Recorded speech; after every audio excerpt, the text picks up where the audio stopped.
গতকালকেই আমি বলেছিলাম যে জিতের বিরুদ্ধে একটা চক্রান্ত চলছে, সেটার কিন্তু আজকে প্রমাণ পাওয়া গেল।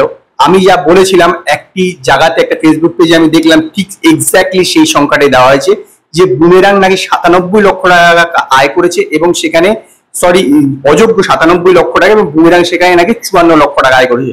পুরোটাই একদমই ভুল। আমি জোর দিয়ে বলতে পারি যে প্রথম সপ্তাহে অন্তত 1 কোটি টাকা আয় করেছে হচ্ছে এই বুমেরাং। তো গতকালকে কিন্তু কাঁপিয়ে দিয়েছে, নো ডাউট গতকালকে পুরো কাঁপিয়ে দিয়েছে, দুর্দান্ত কালেকশন করেছে বুমেরাং।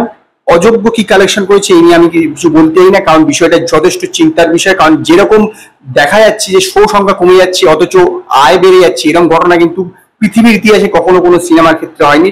এ কিন্তু এখানে ঘটছে এরকম, জানি না কি ব্যাপার, এখানেও কর্পোরেট বুকিং আমার চালু হলো কিনা।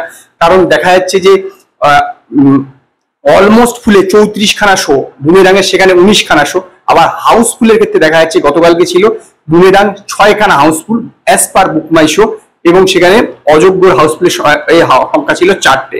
হাউসফুল কম, এদিকে অলমোস্ট ফুল বেশি, মানে কিরকম যে ঘটছে এরকম আমি ঠিক আমার অন্তত আমার ব্রেন কাজ করছে না।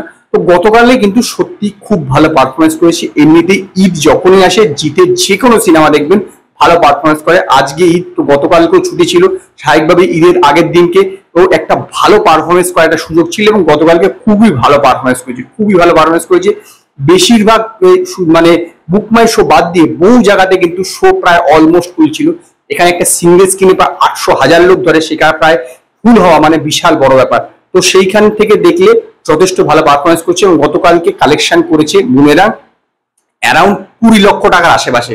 তো এই গত শনিবার পর্যন্ত ছিল 1,15,00,000 টাকা, তো টোটাল কুড়ি হয়ে 1,35,00,000 টাকা। যেভাবে এগাচ্ছে অন্তত আমার বিশ্বাস এই মুভি শেষ করবে প্রায় 3 কোটির কাছাকাছি। আমি বলেছিলাম প্রথমে যে 2.5 কোটি যেতে পারে, কিন্তু ভালো পারফরমেন্স করছে, পারফরমেন্সটা ভালো, সেকেন্ড উইকও ভালো, এছাড়া ছুটিও পেয়েছে। তো স্বাভাবিকভাবে আজকে একটা এক্সট্রা ঈদের ছুটি পুরো, তো স্বাভাবিকভাবে ভালো পারফরমেন্স করার সুযোগ। 3 কোটি টাকা আমার মনে হয় যে বুমেরাং কিন্তু লাইফ টাইম বিজনেস করবে এবং এই মুভিটা হিট হবে, এই বিষয়ে কোনো সন্দেহ নেই। যে 3 কোটি টাকা কালেকশন করলে এই মুভিটা, হ্যাঁ মানছি যে এই মুভিটাতে ভিএফএক্স বা অন্যান্যতে কিন্তু ভালো খরচা হয়েছে, কিন্তু তথাপি 3 কোটি টাকা একটা হিটেরই বলা যায়। কারণ এই সিনেমার বাজেট অ্যারাউন্ড 2.5 কোটির আশেপাশে হবে, 2.5 কোটির বেশি হবে না এই সিনেমার বাজেট, যতই যা ভিএফএক্স দেখাক না কেন। কিন্তু জিৎ তো এখানে কোনো পারিশ্রমিক নেয়নি, শুধু রুক্মিণী আর যা অন্যান্য কাস্ট আছে এছাড়া যা খরচা, সেরকম তো বিদেশি কেউ শুটিং হয়নি বা অন্যান্য কিছু হয়নি, শুধুমাত্র ভিএফএক্স শোটাও সেরকম বিশাল একটা ইংলিশ সিনেমা বা হিন্দি সিনেমার মতন সেরকম লেভেল নেই। তো 2.5 কোটি টাকা বাজেট, 3 কোটি টাকা কালেকশন, একদম 100% হিট, এই বিষয়ে কোনো সন্দেহ নেই। গতকালে 20 লক্ষ টাকা কালেকশন করেছে এবং আজকে যেরকম প্রেডিকশন তাতে কিন্তু 20 ডবল হতে পারে, মানে 40 লক্ষ করতে পারে। তো দেখা যাক আজকে কত কালেকশন করে। তো আজকে এই পর্যন্ত। যদি আপনাদের ভিডিওটি পছন্দ হয় ভিডিওটিকে লাইক করুন, কমেন্ট করুন, শেয়ার করুন, আর নতুন আপডেটের জন্য আমার চ্যানেলকে সাবস্ক্রাইব করুন।